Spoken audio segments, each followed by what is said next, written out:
Welcome to Bottom Line with Roni and Byron. And we are here today with our Getting to Know segment, getting to know the candidate, that is. And today we have Cephas Granberry, who is a candidate for the Jackson County School Board member, District 1. Welcome to the show, Cephas. Hi, thank you. Thank you.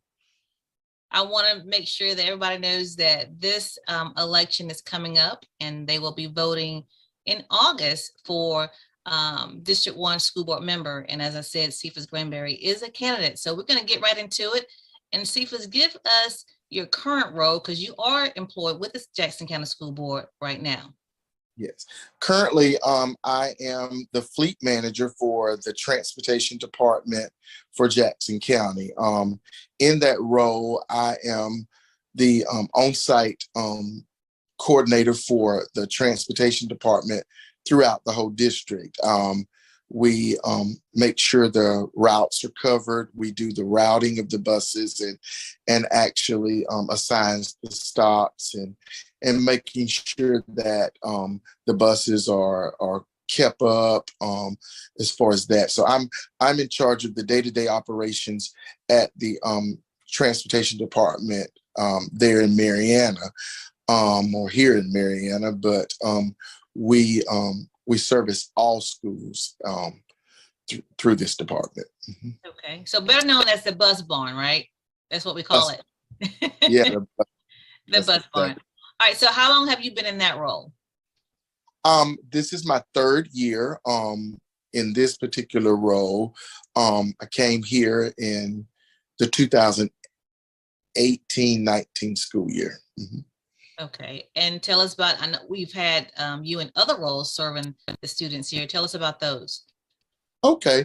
I've been in so many different roles in the school district. I started in 1993, started as a bus driver, and I did that several years, and then I transferred into the schools and became a paraprofessional and paraprofessional / bus driver for the Sunland School.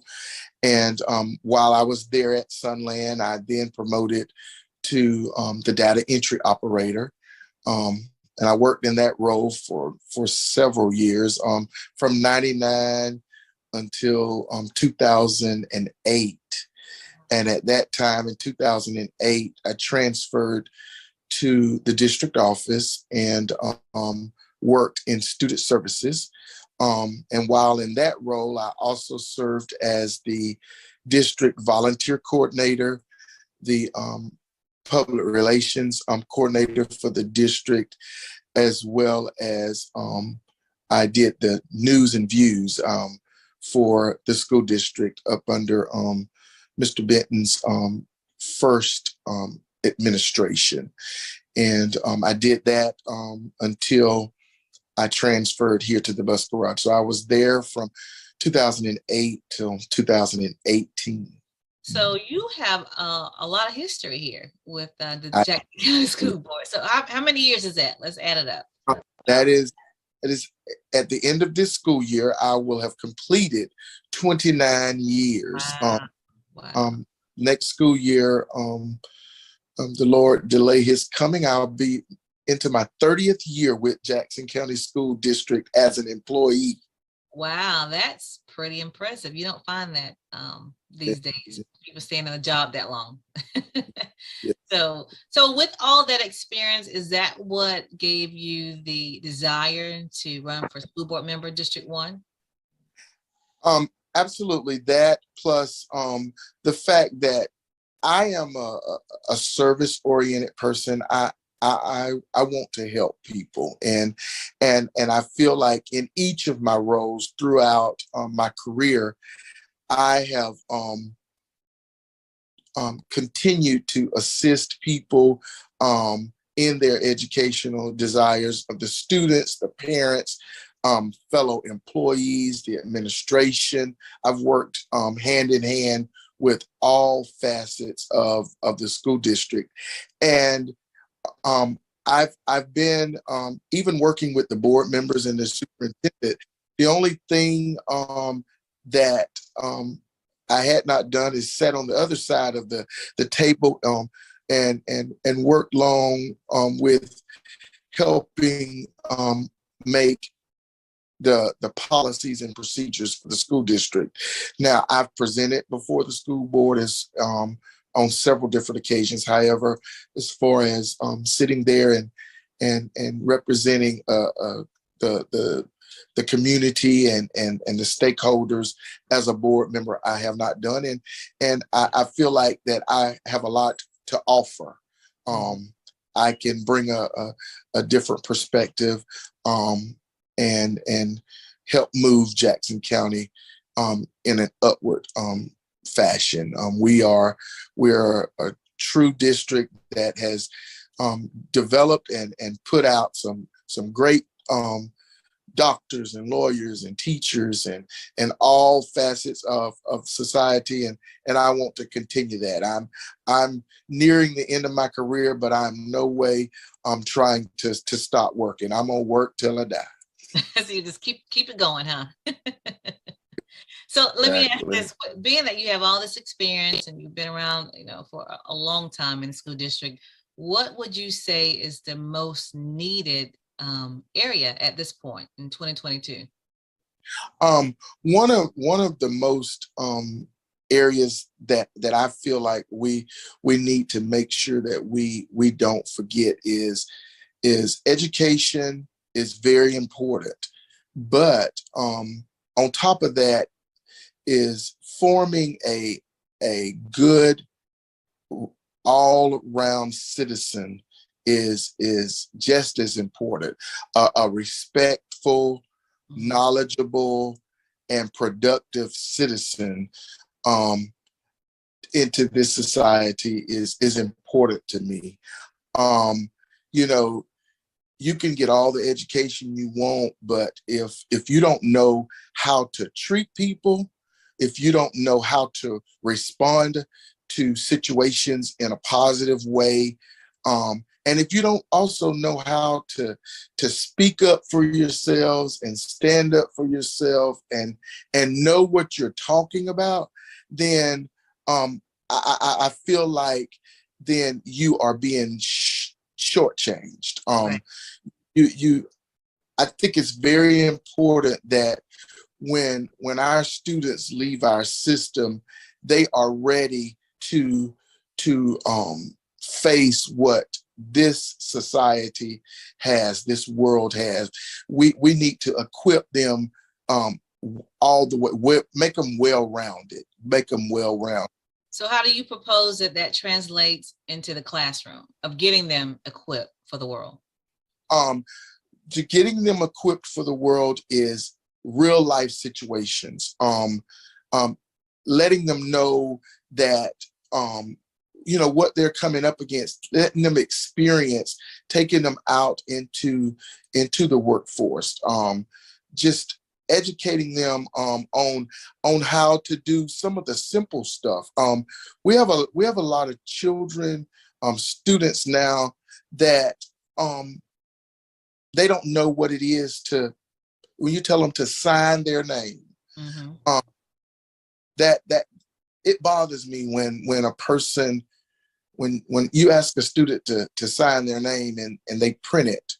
Well, that's because they took cursive writing out of the school. I mean, and I teach that, yeah. However, yes, they did take that out,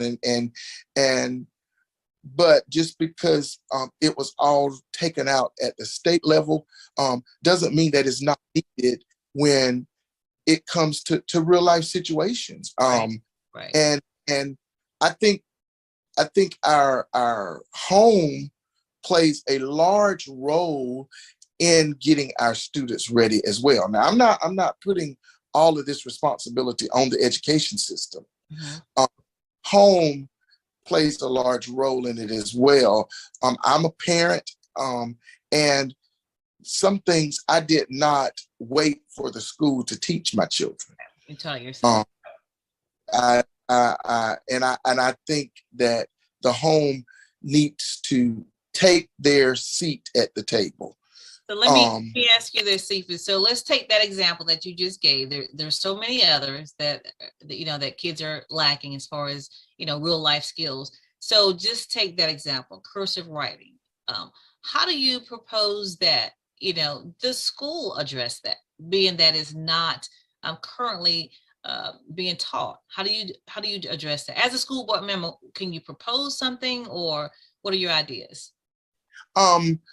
My idea is there's always some time in the day that children can be introduced to new things. I know that the day is packed with standards but if we have time to have some of our parties and some of our extra stuff that we do, every so often we can introduce them to some of the stuff such as cursive writing. I mean, it doesn't take a whole track of or a whole semester, or I mean, just introduce it. Yeah. Just some of that time that we use to do other things. I think we need to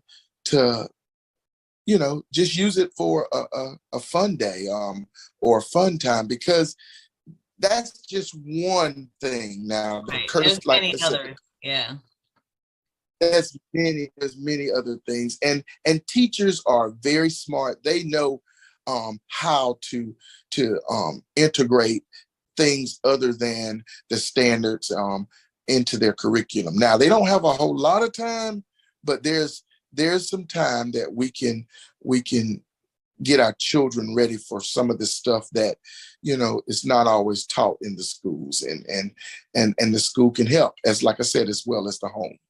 So is it safe to say that if you were elected as District 1 school board member for Jackson County, that you would look into implementing some of these life skills, or encouraging teachers across the board to kind of introduce things like cursive writing and other things? Is that something like a project you would take on? That is something that I would like to see happen. Yes. Okay. Mm-hmm. I would definitely spark it and make it a topic of discussion. Mm-hmm. That's good. Along with writing checks, balancing checkbooks, I'm sure that's. Now, I do know that the governor has put a requirement in about the financial literacy, talking about credit and credit scores. So there is a piece that has been added to the required curriculum for our students that addresses budgets, finance, such as that. But even that, I think we as a local government, as a local school district, we've got to go above and beyond and do what we can to make our people ready. More equipped. Yeah. More equipped, because this is real out here. Life is a challenge, and we've got to step up to the challenge and get our children ready to go into this world and not be unequipped. I want to be able to have given them some experiences that they'll have to face when they become adults. Right. So let's talk specifically about District 1. So people will know, everybody knows that there was some redistricting that took place with the school board as well as the county commissioner. The school board map does put Gracefield School in District 1, which currently will be served by whoever wins the election. So there are some concerns now about Gracefield School. A lot of talk and chatter about what's going on. Can you give us kind of like an update of just the facts of what's going on surrounding Gracefield School? I don't actually know all of the facts of what's going surrounding the school. I do know that some of the things that's going on, and one of the things is obvious is the fact that there is a steady decline in enrollment. And one thing we can students run schools, or enrollment drives schools. No students, no school. Right. So and it takes a certain number of students to make a school profitable.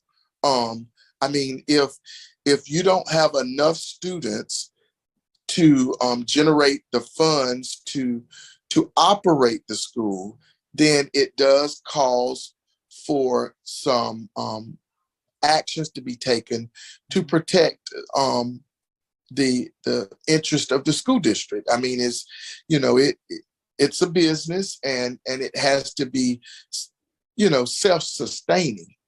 And if the students leave, then the school is not profitable, or it's not breaking even, I guess is what really what you wanted. So it costs more money to keep it open than it does to close it. Right. So from the little information that I have, that's one of the concerns right now that's going on in District 1 is the survivorship of the Gracefield School. So what we do know now that it will be open for 2022, 2023. We know that. So there was a lot of talk, but the Gracefield School will remain open for next year. Absolutely. The school will be functioning for the 2022-2023 school year.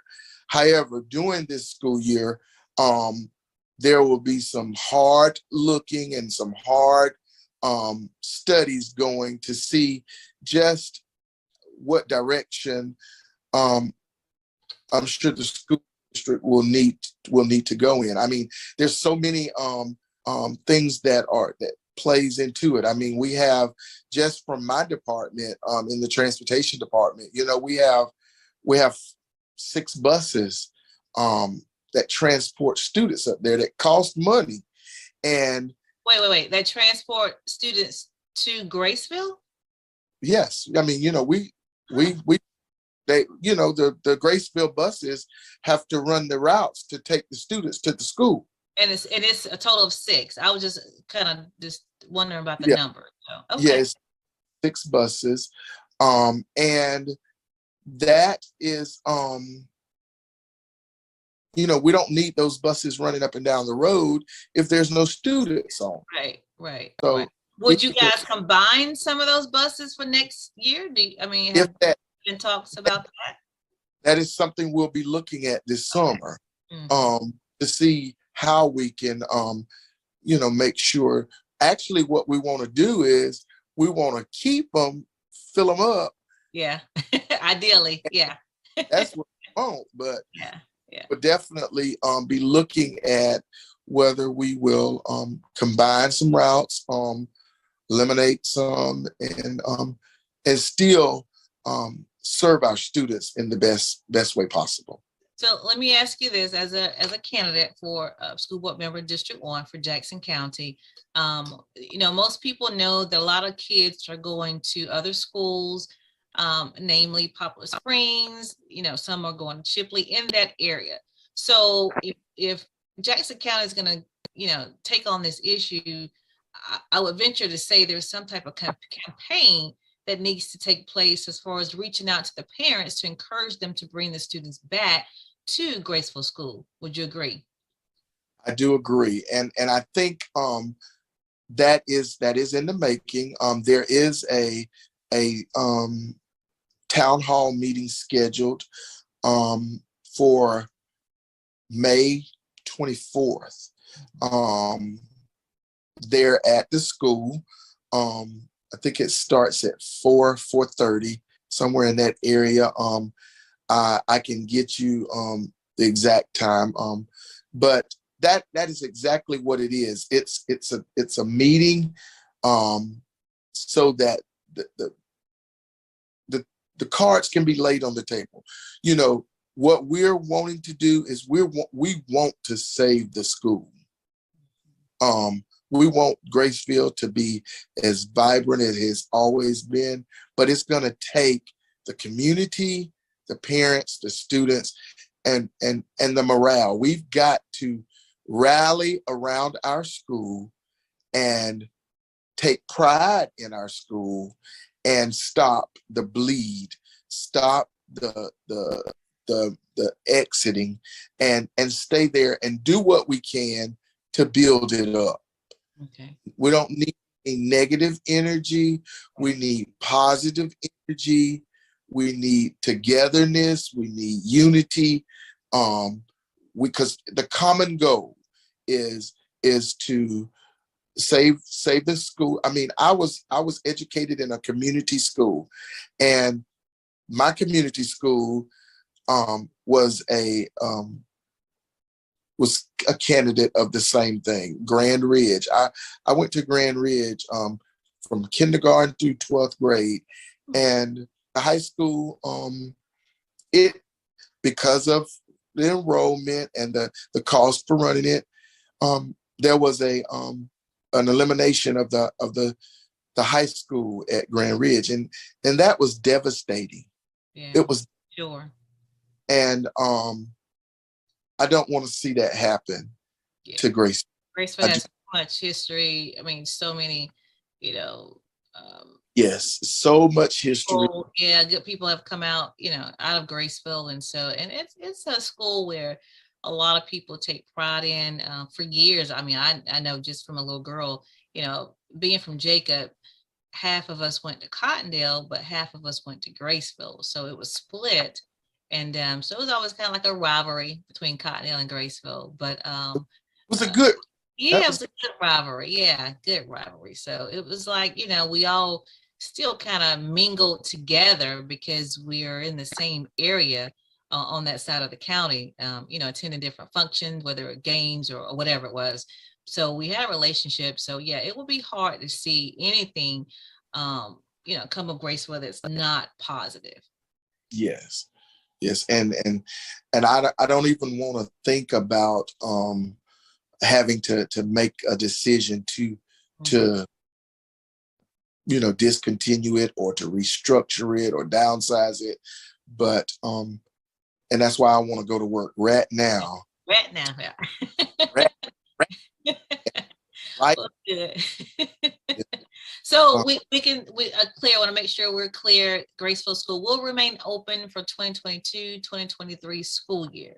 So Cephas, let's just talk about this as we're closing.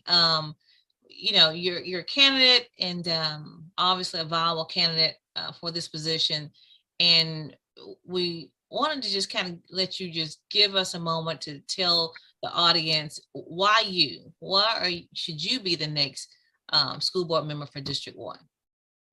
I think with my experience, my love for Jackson County, the fact that I am completely Jackson County grown, educated, employed. I mean, that's all I know is Jackson County.